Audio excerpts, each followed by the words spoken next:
Rumah terlarang. Sore itu, langit di atas dusun Waringin tampak seperti luka lebam, ungu kemerahan dengan semburat jingga yang menyakitkan mata. Di ujung jalan setapak yang ditumbuhi ilalang setinggi pinggang dewasa, berdiri sebuah bangunan peninggalan kolonial yang masih kokoh namun tampak lelah. Cat putihnya telah mengelupas, menyingkap batu bata merah di bawahnya seperti daging yang terkoyak. Ismet menghentikan mobil SUV peraknya tepat di depan gerbang besi yang sudah dimakan karat. Ia menoleh ke arah Kinan, istrinya, yang sedari tadi terlelap di kursi penumpang. Wajah Kinan tampak tenang, namun ada lingkaran hitam di bawah matanya, sisa-sisa kelelahan dari hiruk-pikuk Jakarta yang baru saja mereka tinggalkan. "Nan, bangun.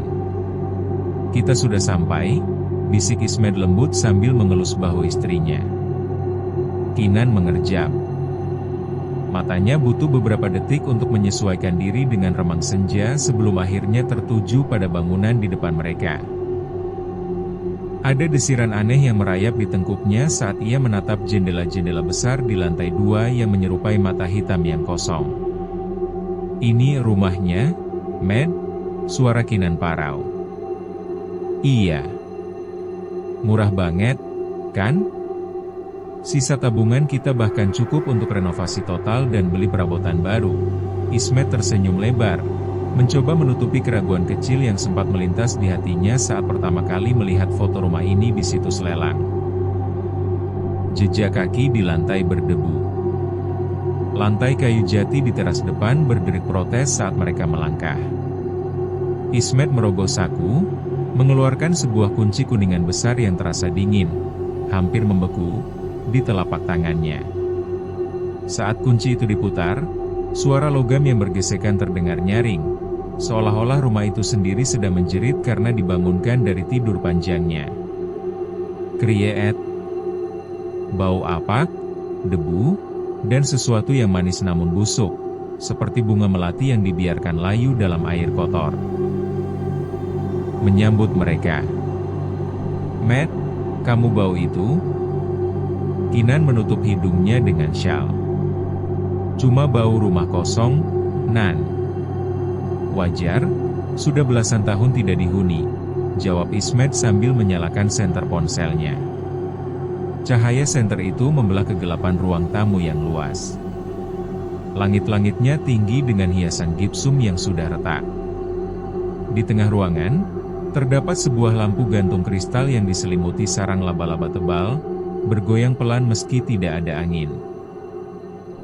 Ismet dan Kinan tidak pernah tahu siapa pemilik asli rumah ini. Agen properti yang mereka temui hanya mengatakan bahwa rumah ini disita oleh ban dan harus segera dikosongkan. Namun, saat mereka melangkah lebih dalam ke ruang tengah, Kinan melihat sesuatu yang janggal. Di atas perapian yang sudah mati, tergantung sebuah bingkai foto besar yang kosong. Bukan sekadar kosong, tapi kanvasnya tampak seperti dikuliti dengan paksa. Hanya tersisa sobekan-sobekan kecil di pinggiran bingkai. "Kenapa mereka tidak membawa foto ini?" gumam Kinan. Ia mendekati perapian itu. Di bawahnya, di atas lantai ubin yang dingin, ia melihat jejak kaki kecil. Sangat kecil, seukuran kaki anak balita. Jejak itu tidak terbuat dari lumpur, melainkan sesuatu yang berwarna hitam pekat, berminyak, dan tampak basah. "Matt, lihat ini," Kinan menunjuk ke lantai. Ismet berjongkok, menyinari jejak itu. Mungkin bekas oli atau cairan bocor dari atap. "Sudahlah, jangan terlalu dipikirkan. Kita harus bersih-bersih sedikit di kamar atas supaya bisa tidur malam ini." Mereka memutuskan untuk menempati kamar utama di lantai 2. Tangga kayu menuju ke atas melengkung anggun, namun setiap pijakan memberikan sensasi seolah-olah ada yang mengikuti di belakang mereka. Saat masuk ke kamar, suasana terasa berbeda. Ruangan itu lebih dingin dari bagian rumah lainnya. Ada sebuah cermin besar dengan bingkai kayu berukir motif naga yang diletakkan di sudut ruangan. Kinan mulai membuka koper, mencoba menyusun baju-bajunya ke dalam lemari tua yang sudah tersedia di sana. Tiba-tiba, ia berhenti. Ia mendengar suara sesuatu yang digeser. Sreek. Sreek. Suara itu berasal dari balik dinding kayu di belakang tempat tidur. Seperti suara kuku yang menggaruk permukaan keras dengan ritme yang lambat dan penuh tenaga. Matt, dengar? Ismet yang sedang memeriksa jendela menoleh. Apa? Suara tikus? Bukan tikus. Ini lebih besar, bisik Kinan dengan mata terbelalak. Ismet mendekati dinding itu dan mengetuknya. Tok, tok, tok. Suara itu seketika berhenti. Keheningan yang menyusul terasa lebih mencekam daripada suara garukan tadi. Suasana menjadi begitu sunyi hingga Kinan bisa mendengar detak jantungnya sendiri yang berpacu. Malam pertama di rumah itu terasa sangat panjang. Mereka makan mie instan dalam cup di bawah cahaya lampu darurat karena instalasi listrik rumah belum sepenuhnya stabil. Kita harus tanya ke tetangga besok, ujar Kinan tiba-tiba. Aku merasa ada yang salah dengan rumah ini. Kenapa harganya bisa semurah itu? Kenapa agennya tampak terburu-buru saat memberikan kunci? Ismet mendesah, ia meletakkan garpunya. Nan, kita sudah sepakat. Kita butuh awal yang baru setelah kejadian di Jakarta. Rumah ini adalah kesempatan kita. Jangan biarkan imajinasimu merusak ini. Kinan terdiam. Kejadian di Jakarta kehilangan calon bayi mereka dalam kecelakaan masih menjadi luka yang menganga. Ismet berharap rumah di desa terpencil ini bisa memberikan ketenangan yang mereka butuhkan. Namun bagi Kinan, kesunyian di sini justru terasa seperti ancaman. Tengah malam, Kinan terbangun karena merasa haus. Ia tidak ingin membangunkan Ismet yang tampak tidur pulas. Dengan langkah pelan, ia berjalan menuju meja rias untuk mengambil botol air. Tanpa sengaja, matanya melirik ke arah cermin besar berukir naga di sudut ruangan. Di bawah cahaya rembulan yang masuk melalui celah gorden, ia melihat pantulan dirinya sendiri. Namun, di belakang pantulannya, berdiri sesosok bayangan hitam tinggi kurus. Sosok itu tidak memiliki wajah, hanya lubang gelap di tempat mata berada. Tangan sosok itu yang panjang dan pucat tampak sedang menyentuh rambut Kinan yang terurai. Kinan terpaku. Nafasnya tercekat di tenggorokan. Saat ia membalikkan badan dengan cepat kosong. Tidak ada siapa-siapa di sana. Namun, saat ia kembali melihat ke cermin, di permukaan kaca yang berdebu itu, muncul tulisan yang tampak seperti digores dari dalam. Bukan milikmu. Membuka pintu yang seharusnya terkunci. Malam itu, Kinan tidak bisa lagi memejamkan mata. Tulisan, bukan milikmu, di cermin terus terbayang-bayang. Ia melirik Ismet yang masih pulas, mendengkur halus. Ada rasa takut yang luar biasa merayapi Kinan. Takut pada rumah ini, takut pada bayangan itu, dan takut pada kemungkinan bahwa ia akan menghadapi semua ini sendirian.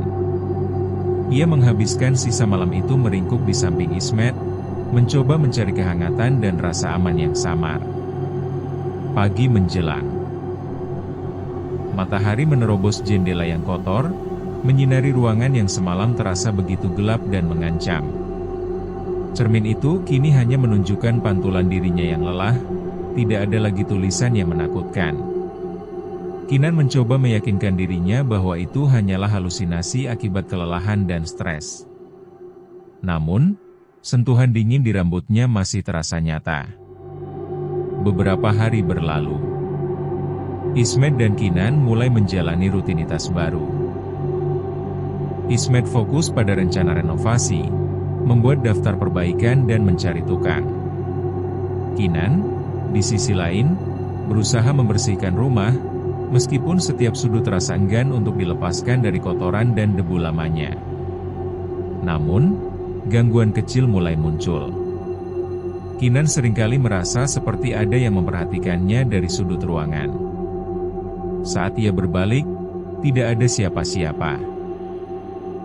Terkadang, ia mendengar bisikan samar seperti desahan panjang yang melayang di udara, namun selalu menghilang saat ia mencoba mendengarkan dengan seksama. Pernah suatu kali, Kinan sedang menyapu ruang tamu. Ia melihat bayangan sekilas melintas di koridor menuju dapur, sosok kecil yang cepat, seperti anak-anak berlari. Ia terlonjak, sapu di tangannya jatuh. "Siapa di sana?" Kinan memanggil, suaranya bergetar. Hening. Hanya suara detak jantungnya sendiri yang memenuhi ruangan. Ismet saat itu sedang pergi ke kota untuk mencari material, jadi Kinan sendirian. Ia memaksa dirinya untuk pergi ke dapur, memeriksa setiap sudut, namun tidak menemukan apapun. Pintu belakang terkunci rapat. Ismet menemukan sebuah kotak kayu tua yang tersembunyi di balik lemari pakaian yang sudah bobrok di salah satu kamar tamu. Kotak itu tidak terkunci. Di dalamnya, ada beberapa barang pribadi, seikat bunga edelweiss kering yang sudah usang, beberapa surat bertuliskan aksara Belanda kuno yang sudah tidak bisa mereka baca, dan sebuah boneka porselen. Boneka itu berambut pirang ikal, mata birunya terbuat dari kaca, dan bibirnya diwarnai merah muda pucat. Ia mengenakan gaun renda putih yang sudah menguning. Yang paling aneh, boneka itu tersenyum simpul, namun matanya memancarkan kekosongan yang dingin. "Astaga, boneka ini menyeramkan sekali," ujar Kinan saat Ismet menunjukkannya. "Jauhkan dariku." Ismet hanya tersenyum. "Ini peninggalan penghuni lama. Mungkin bisa kita simpan sebagai barang antik." Ia meletakkan boneka itu di atas nakas di kamar utama, menghadap ke pintu. Kinan tidak suka, tetapi ia tidak ingin berdebat. Malam harinya, saat mereka hendak tidur, Kinan merasa ada yang mengawasinya. Ia menoleh ke arah nakas. Boneka itu, yang tadinya menghadap pintu, kini berbalik menghadap mereka, dengan senyum porselennya yang tampak lebih lebar. "Matt, kamu tadi memindahkan boneka itu?" tanya Kinan, suaranya nyaris berbisik. Ismet menoleh, mengamati boneka itu. "Tidak. Aku yakin tadi menghadap ke pintu." Keduanya saling pandang. Ada kegelisahan yang sama di mata mereka. Ismet mencoba meyakinkan Kinan, dan dirinya sendiri, bahwa boneka itu mungkin hanya terjatuh dan ia menyandarkannya kembali tanpa sadar. Namun, hati Kinan tahu ada sesuatu yang lebih dari itu. Suatu dini hari, Kinan terbangun oleh suara nyanyian. Suara itu lembut, melodi kuno yang asing, namun liriknya terdengar seperti bahasa anak-anak yang terdistorsi. Suara itu datang dari lantai bawah, dari arah ruang tengah. Ismet masih terlelap. Kinan mengguncang bahunya. "Matt, bangun. Kamu dengar itu?" Ismet mengerang, ia mengucek matanya. "Dengar apa?" Nyanyian itu berhenti. Tadi ada suara nyanyian anak-anak dari bawah, Kinan berbisik, merinding. Ismet mencoba menenangkan Kinan. "Mungkin kamu bermimpi. Ini kan rumah tua, mungkin suara angin atau apa." Namun, saat Kinan bangun dari tempat tidur dan berjalan ke arah jendela, ia melihat boneka porselen itu tidak lagi berada di nakas. Boneka itu duduk manis di ambang jendela, seolah-olah sedang memandang keluar, ke arah kebun belakang yang gelap. Beberapa minggu berlalu, Kinan tidak berani mengatakan apa-apa lagi pada Ismet. Ia sering merasa lelah, ia tahu suaminya akan berpikir dan lingkaran hitam di bawah matanya semakin pekat. Ia sering terbangun di malam hari karena mimpi buruk yang terasa sangat nyata. Mimpi tentang anak kecil yang menangis, seorang wanita tua yang menatapnya dengan kebencian, dan suara pintu yang dibanting keras. Ismet mulai khawatir. "Nan, kamu harus periksa ke dokter. Kamu sakit?" "Aku tidak sakit, Matt. Aku hanya tidak bisa tidur nyenyak di sini." Kinan menatap mata Ismet. "Aku merasa ada yang mencuri energiku." Suatu pagi, Kinan sedang menyiapkan sarapan di dapur. Ia meletakkan pisau di atas talenan. Tanpa sebab, pisau itu bergeser sendiri, jatuh ke lantai dengan suara berdentang keras, nyaris mengenai kakinya. Ia menjerit. Ismet berlari ke dapur. "Ada apa?" "Pisau itu jatuh sendiri." Kinan menunjuk pisau di lantai, tangannya gemetar.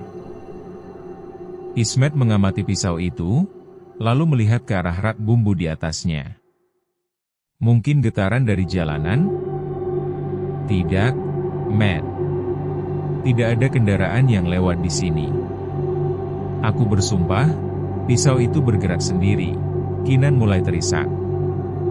"Aku tidak tahan lagi, Matt. Rumah ini tidak baik untuk kita." Ismet memeluk Kinan, mencoba menenangkannya. Ia sendiri mulai merasakan keganjilan, meskipun ia masih berusaha merasionalisasikannya. Namun, wajah Kinan yang semakin pucat dan ketakutannya yang nyata mulai menggerogoti keyakinannya. Saat Ismet sedang merenovasi bagian belakang rumah, ia menemukan sebuah pintu kayu yang tersembunyi di balik lemari besar yang dibangun ke dinding. Pintu itu terkunci dengan gembok kuno yang sudah berkarat. Rasa penasaran menguasai Ismet. Ia mencoba membuka gembok itu, tetapi kuncinya tidak ada. Dengan menggunakan palu dan pahat, ia berhasil membongkar gembok itu setelah bersusah payah. Pintu itu terbuka dengan derit yang panjang, menyingkap kegelapan pekat di baliknya. Bau apak yang bercampur dengan aroma manis yang busuk, seperti yang Kinan rasakan pertama kali, kembali tercium, kali ini jauh lebih kuat dan mencekik. Ismet menyalakan senter ponselnya. Ruangan itu kecil, hanya sekitar 2x2 meter, tidak berjendela. Dindingnya ditutupi dengan wallpaper kuno berwarna biru gelap yang sudah mengelupas. Di tengah ruangan, terdapat sebuah ranjang bayi dari besi tempa yang sudah berkarat. Di dalamnya, ada selimut bayi yang lusuh dan sebuah bantal kecil yang menghitam. Yang membuat Ismet membeku, di atas bantal itu, tergeletak sebuah kalung dengan liontin kecil berbentuk hati. Liontin itu terbuka, dan di dalamnya, ada foto seorang anak perempuan kecil dengan senyum ceria, namun matanya yang gelap tampak menatap lurus ke arah Ismet. Saat Ismet menyorotkan senter ke lantai, ia melihat kembali jejak kaki kecil berwarna hitam pekat, berminyak, dan tampak basah yang pernah Kinan temukan di ruang tamu. Jejak itu kini sangat banyak, mengarah ke ranjang bayi. Dan di dinding, tepat di atas ranjang bayi, dengan tulisan yang sama persis seperti yang Kinan lihat di cermin, tertulis, "Dia tidur di sini." Malam itu, Ismet tidak mengatakan apapun kepada Kinan tentang ruangan yang baru ditemukannya. Ia merasa takut. Takut pada apa yang mungkin ia temukan, takut pada kebenaran di balik semua keanehan ini. Saat mereka berbaring di tempat tidur, mencoba tidur di tengah keheningan yang mencekam, Kinan tiba-tiba berbisik, "Matt, aku mendengar suara nama." "Nama siapa?" Ismet bertanya. Jantungnya berdegup kencang. "Laras." "Aku dengar suara seorang anak kecil memanggil nama Laras." Kinan memejamkan mata, memegang erat tangan Ismet. "Siapa itu Laras, Matt?" Ismet membeku. Ia ingat foto anak perempuan di liontin itu. Sebuah nama baru telah memasuki rumah mereka, sebuah nama yang tampaknya jauh lebih tua dan memiliki rahasia yang mengerikan. Malam itu, untuk pertama kalinya, Ismet merasakan ketakutan yang mendalam, yang tak bisa lagi ia sangkal dengan logika. Persembahan yang tertunda. Rumah itu bukan lagi sekadar bangunan. Ia terasa seperti organisme hidup yang sedang mencerna Ismet dan Kinan. Sejak Ismet membuka pintu ruangan tersembunyi itu, udara di dalam rumah terasa lebih berat, seolah-olah oksigen telah digantikan oleh sisa napas sesuatu yang sudah lama mati. Kinan tidak lagi bicara banyak. Ia menghabiskan waktunya duduk di kursi goyang dekat jendela, menatap kebun belakang dengan mata kosong, sementara Ismet mulai kehilangan akal sehatnya akibat kurang tidur dan bau busuk yang tidak bisa hilang meski ia sudah menyiram seluruh lantai dengan karbol. Kegelisahan Ismet memuncak. Ia kembali ke ruangan kecil di balik lemari itu dengan membawa senter yang lebih kuat dan sebuah linggis. Ia merasa ada sesuatu yang lebih besar di balik dinding biru tua yang mengelupas itu. Saat ia mulai merobek wallpaper yang lembab, ia menemukan bahwa dinding tersebut tidak terbuat dari bata, melainkan papan kayu lapis yang disembunyikan. Ismet menghantam papan itu. Prak! Kayu itu hancur, menyingkap sebuah celah sempit di antara dua dinding permanen. Di dalamnya, terselip sebuah buku harian bersampul kulit hitam yang sudah berjamur. Ismet membukanya dengan tangan bergetar. Tulisan di dalamnya miring dan tidak rapi, ditulis dalam bahasa Indonesia lama bercampur bahasa Jawa. 14 Mei 1978. Laras tidak berhenti menangis. Dia bilang, "Kakak hitam," terus menarik kakinya dari bawah ranjang. "Aku sudah memanggil dukun, tapi mereka semua lari sebelum sampai ke depan pintu. Rumah ini meminta lebih dari sekadar sesajen." Halaman berikutnya lebih mengerikan. Laras tidak lagi menangis. Dia hanya diam. Matanya hitam sepenuhnya. Dia bukan lagi anakku. Suamiku mengunci pintu ruangan ini dari luar. Dia bilang ini satu-satunya cara agar kakak hitam tidak keluar dan mengambil kita semua. Ismet merasakan mual yang hebat.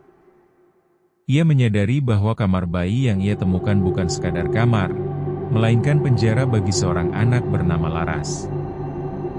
Sementara Ismet terkubur dalam buku harian itu, Kinan sedang berada di kamar mandi lantai bawah.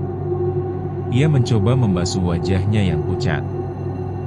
Saat ia membungkuk ke arah wastafel dan memutar keran, air yang keluar berwarna merah kecoklatan dan kental.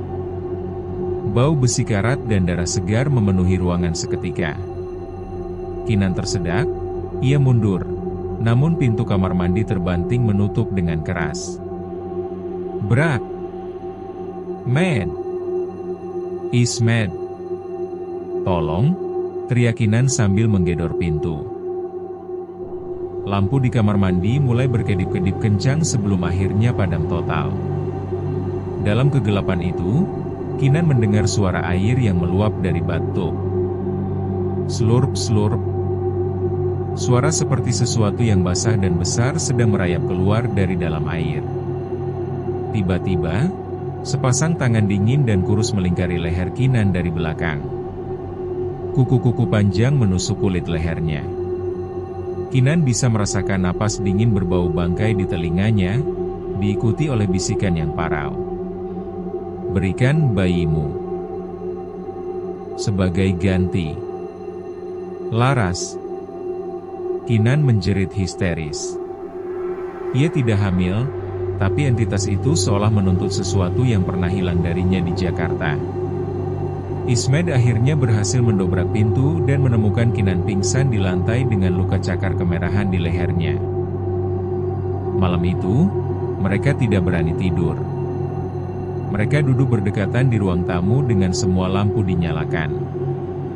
Namun, rumah itu punya cara sendiri untuk memadamkan cahaya. Satu persatu lampu bohlam pecah dengan suara dentuman kecil. Dalam keremangan, di ujung tangga, sesosok anak kecil muncul. Ia mengenakan gaun putih yang compang-camping. Wajahnya tertutup rambut hitam yang panjang dan lepek.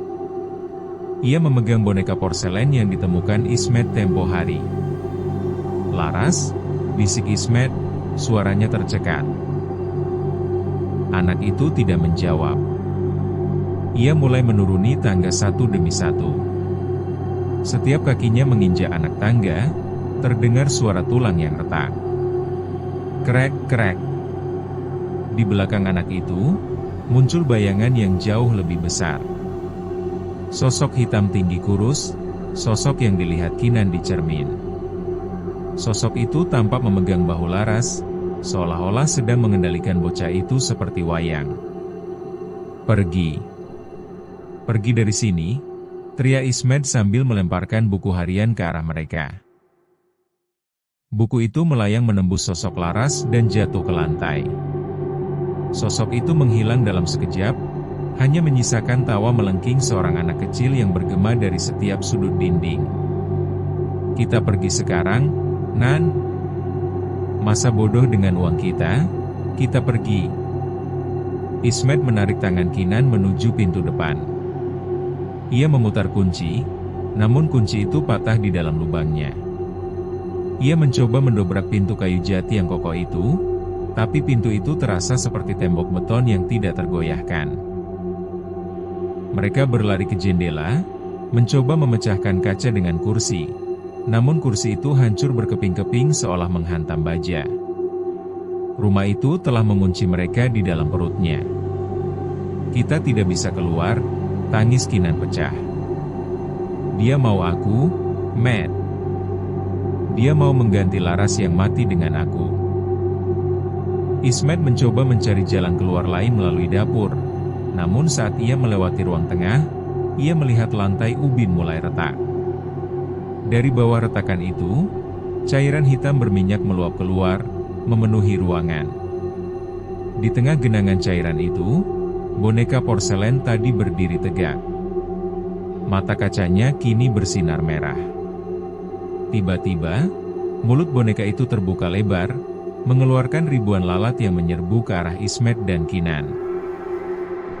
Dalam kekacauan itu, Ismet melihat bayangan Kinan ditarik secara paksa oleh kekuatan tak terlihat menuju ruangan tersembunyi di balik lemari. "Matt! Tolong aku!" teriak Kinan. Ismet berlari mengejar, namun langkahnya terasa berat, seolah-olah lantai itu berubah menjadi lumpur hisap yang menarik kakinya ke bawah. Ia melihat Kinan menghilang ke dalam kegelapan ruangan tersembunyi itu, dan pintu kayu yang rusak tadi menutup sendiri dengan dentuman yang menggetarkan seluruh rumah. Ismet berdiri di depan pintu ruangan itu, menggedornya hingga tangannya berdarah. Dari dalam, ia tidak lagi mendengar teriakan Kinan. Yang ia dengar adalah suara nyanyian pengantar tidur yang lembut. "Lullaby and good night." Suara itu bukan suara Kinan. Itu adalah suara wanita tua yang penuh kemenangan. Ismet jatuh terduduk, ia menyadari bahwa sejarah rumah ini bukan tentang rumah yang berhantu, tapi tentang sebuah gerbang yang membutuhkan penghuni baru untuk menjaga sesuatu tetap terkunci di dalamnya. Ismet melihat ke bawah, ke tangannya sendiri. Kulitnya mulai memucat, dan di bawah kuku-kukunya, mulai muncul cairan hitam berminyak.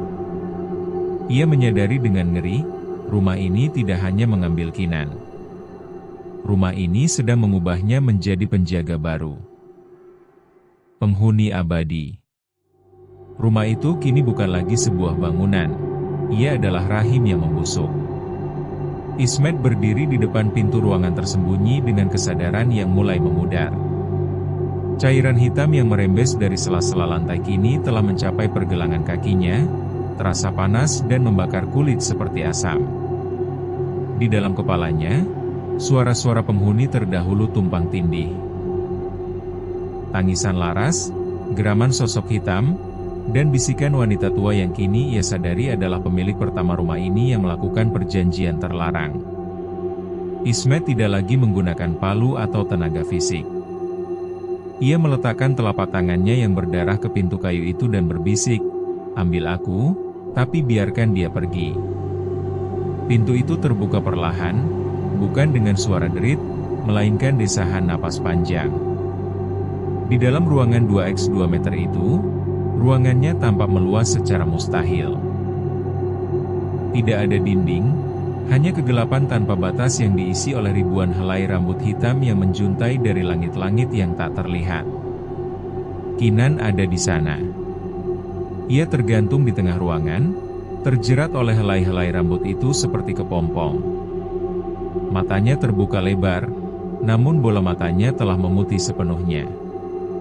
Dari mulutnya, keluar cairan hitam yang sama dengan yang ada di lantai. Dari balik bayangan rambut yang menjuntai, muncul sosok yang selama ini menghantui mereka.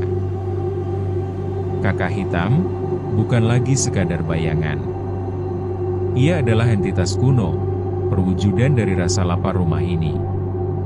Wajahnya adalah kumpulan dari wajah-wajah orang yang pernah mati di sana, termasuk wajah kecil laras yang menempel di bagian dada sosok tersebut.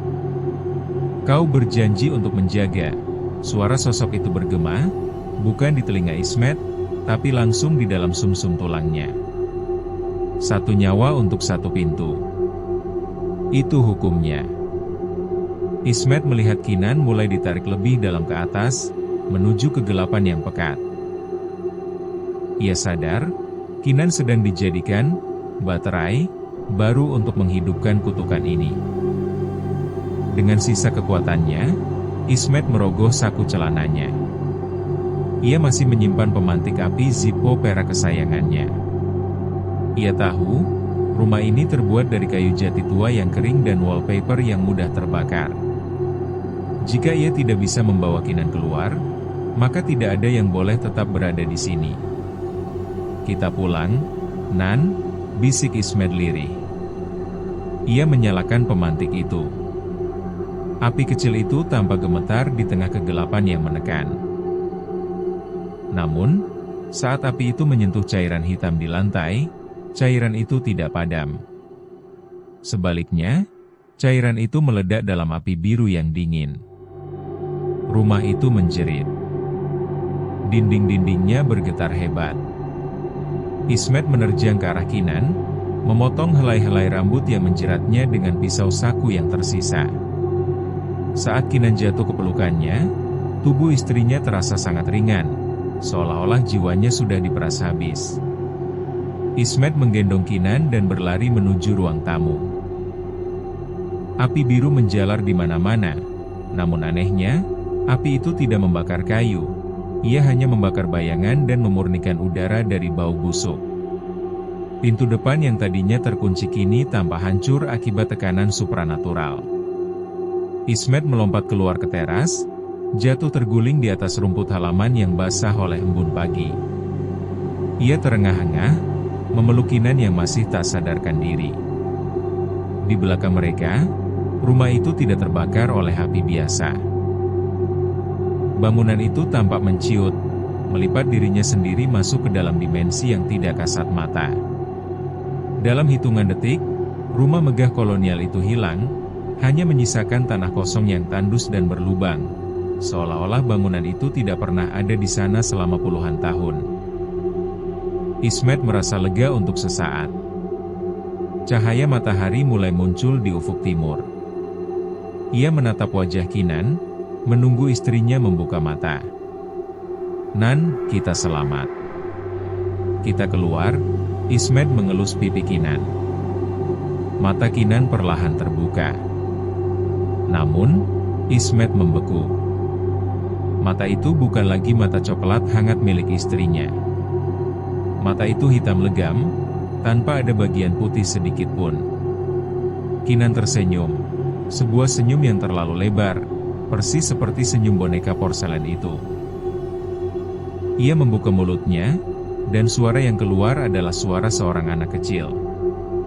Terima kasih sudah membawaku keluar, Ayah. Ismet melepaskan pelukannya dengan ngeri. Ia melihat ke tangannya sendiri. Kulitnya kini sepenuhnya menghitam dan mulai mengelupas, menyingkap sesuatu yang bukan daging manusia di bawahnya. Mereka tidak benar-benar keluar. Rumah itu tidak hilang. Rumah itu hanya berpindah tempat ke dalam tubuh mereka. Beberapa bulan kemudian, sebuah SUV berhenti di depan tanah kosong di Dusun Waringin. Sepasang suami istri muda turun dari mobil, melihat papan pengumuman dijual murah yang baru saja dipasang di sana. Di kejauhan, di bawah pohon beringin tua, berdiri seorang pria dan seorang wanita yang mengenakan pakaian serba tertutup meski cuaca panas. Mereka berdiri diam, memperhatikan calon pembeli itu dengan tatapan kosong. Sang pria, Ismet, memegang tangan istrinya erat-erat. Di telapak tangan mereka, terdapat tanda kunci berkarat yang sudah menyatu dengan kulit. Mereka adalah gerbangnya sekarang. Dan mereka sedang menunggu penghuni baru untuk masuk. Ismet dan Kinan hanyalah satu dari sekian banyak orang yang terjebak dalam ambisi mencari tempat bernaung, tanpa menyadari bahwa ada beberapa pintu yang memang diciptakan untuk tetap tertutup. Kini, mereka tidak lagi membutuhkan rumah. Karena dimanapun mereka melangkah, rumah itu ada di dalam nadi mereka, menunggu mangsa baru untuk berbagi kutukan yang sama.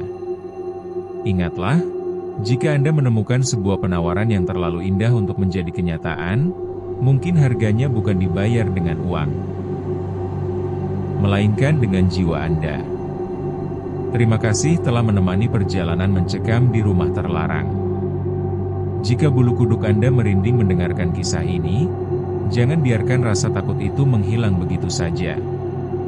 Dukung terus channel Dunia Bantal untuk terus menyajikan kisah-kisah horor, misteri, dan urban legend yang akan menemani malam-malam panjang Anda. Klik tombol subscribe dan nyalakan lonceng notifikasinya agar Anda tidak melewatkan pintu-pintu rahasia lainnya yang akan kami buka. Tulis di kolom komentar, bagian mana yang paling membuat Anda ketakutan? Atau apakah Anda punya pengalaman serupa dengan rumah angker? Saya pamit. Tidurlah dengan lampu menyala. Karena di dunia bantal, mimpi buruk baru saja dimulai. Sampai jumpa di kisah selanjutnya.